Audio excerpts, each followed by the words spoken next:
Presidential nominee who went head-to-head with Senator Joe Biden during the 2008 campaign, and that was the VP debate, and that is former Alaska Governor, Fox News contributor Sarah Palin is with us. Governor, thanks for being with us. Thank you so much, Sean. All right, let's start with your general observations of the debate. It was so encouraging. This is a great night for anyone who has been longing to know that truly we can turn things around. We don't have to go bankrupt. You know, we can restore all that is good and strong and secure in our private sector, in our families, in our small businesses, in the middle class. Mitt Romney was able to articulate that contrast that so many of us have been desiring to see. This big government agenda, failed socialist policies of Barack Obama. Do we have to repeat those?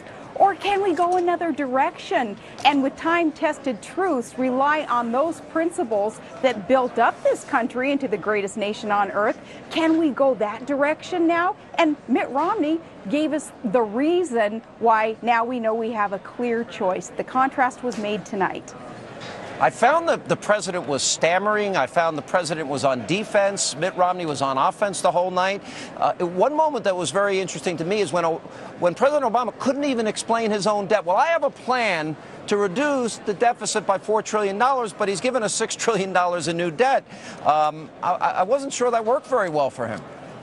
You know, if you notice, Mitt Romney was able to point out many things like that. Promises that Barack Obama had made. For instance, he had said as a candidate that he would cut the deficit in half, and instead he more than doubled the deficit and added trillions and trillions to our already mind-boggling debt that is drowning this country. Mitt Romney was able to point out so many of these points that many of us in the audience, if you will, have been longing to hear Barack Obama be questioned about and have to give answers. Barack Obama did not have the answers tonight, and you know why? He didn't have his buddy, the teleprompter, in front of him writing out. Somebody had written out for him in all these years of being a candidate and the president the answers. He finally had to be candid and rely on his own, well, lack of experience and knowledge about how the economy really works to answer these points that Mitt Romney was making. You know, and it's also when the president spoke about the economy, he didn't seem to understand basic economic principles. I mean, you know, and even when Governor Romney said $90 billion in Solyndra and you picked the losers, it was a pretty direct attack, and the president had no answer for any of this, or the deficit, or the debt, or the lack of job creation. We're showing some video. You saw annoyance, I felt, throughout the night with President Obama. If he wasn't looking down and at his notes and looking for Jim Lehrer to kind of bail him out, he was looking annoyed, like he didn't want to be on that stage tonight. Because, Sean, Barack Obama is not used to this. He's used to being sheltered.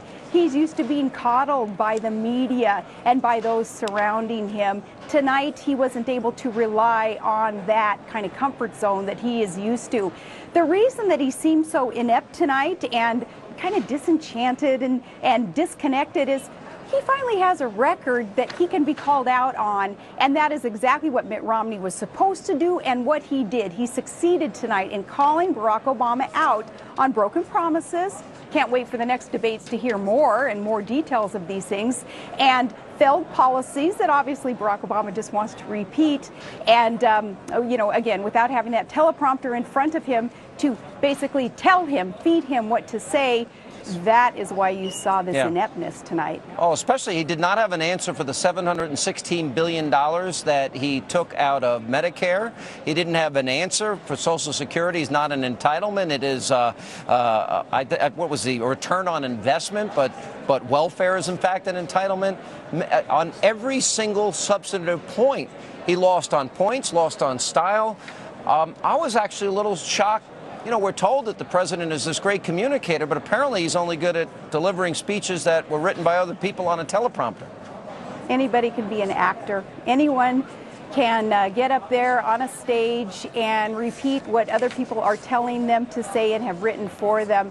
It's a completely different situation when one is forced to be candid and really stand on their record and what their true beliefs are. You saw a manifestation of that tonight, and that's why you saw that truly there is a choice for the American voter in which direction America will go under which candidate to be chosen in November. You saw that clear contrast tonight. Now, we have to beware, though, in the next couple of debates, also, if Mitt Romney continues to gain and gain and gain just by being truthful and experienced and intelligent, doing a good job as a presidential candidate, these guys in the Obama camp, they're not going to go down without swinging. They're going to pull something, Sean. And the American public, with the media's help, these lapdogs in the media, kind of going along with whatever it is that Obama and his people want to do to shake some things up. If Mitt Romney continues to do so well, the American public just needs to be aware that they've got to do their own homework. Don't rely on the filter of the media, and just be aware that something could be pulled here to turn things around if Mitt Romney continues to gain so much ground. We are 34 days out of an election, and this president's never been asked about his promise that he'd cut the deficit in half in his first term, but yet gave us $6 trillion in debt, fewer Americans working. He'd never been asked about any of these things because the media is basically sold out the American people and have not done their job. But, Governor, great to see you. Thank you for being with us. And still ahead on this post-debate spin room edition of Hannity, we're going to have more with Frank Luntz.